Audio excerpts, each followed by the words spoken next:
In this video, I'm going to show you how you can easily recover deleted reels on Facebook. Be sure to watch the video to the very end so you don't make any mistakes. Let's get started, guys, and first off, open up Facebook app. Then tap right here to head over to menu. On menu, tap at that gear to move on to the settings and privacy, and then tap right here to head over to Meta Account Center.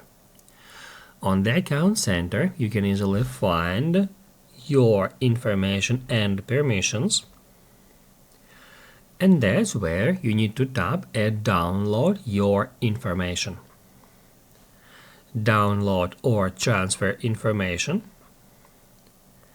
Then select your Facebook account. You can also keep your another account selected and then hit next. After that, if you just wanted to recover deleted reels, I recommend you to tap at specific types of information. And that's where we need to search for reels. To do that, we need to tap at See More and then just scroll down until you find Reels.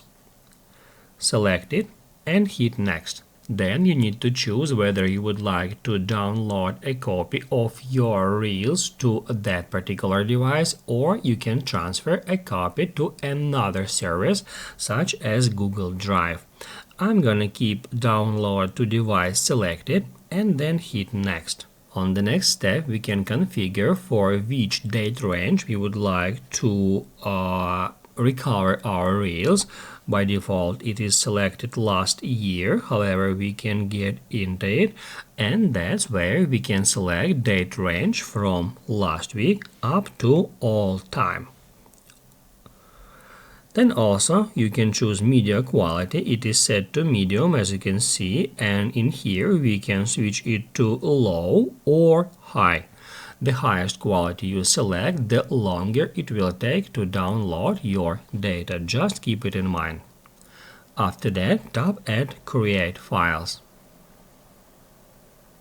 After a while, we need to get to the Meta Account Center again. Tap at Your Information and Permissions, download your information, and that's where we can easily find the file that we requested. From here, we can easily download this file by tapping at Download. On the next step, we need to enter our Facebook password to continue. Once you've done that, just tap at that button. And then you will be taken to that website, and all you have to do now is just tap at Download in this pop-up to save the file we requested. After that, we can tap right here, select Downloads, and that's where we can easily find that zip file, which includes all the data we've requested. After that, we can easily unzip it to get access to all the data that we've requested. If this video helped you out, don't forget to hit the like button.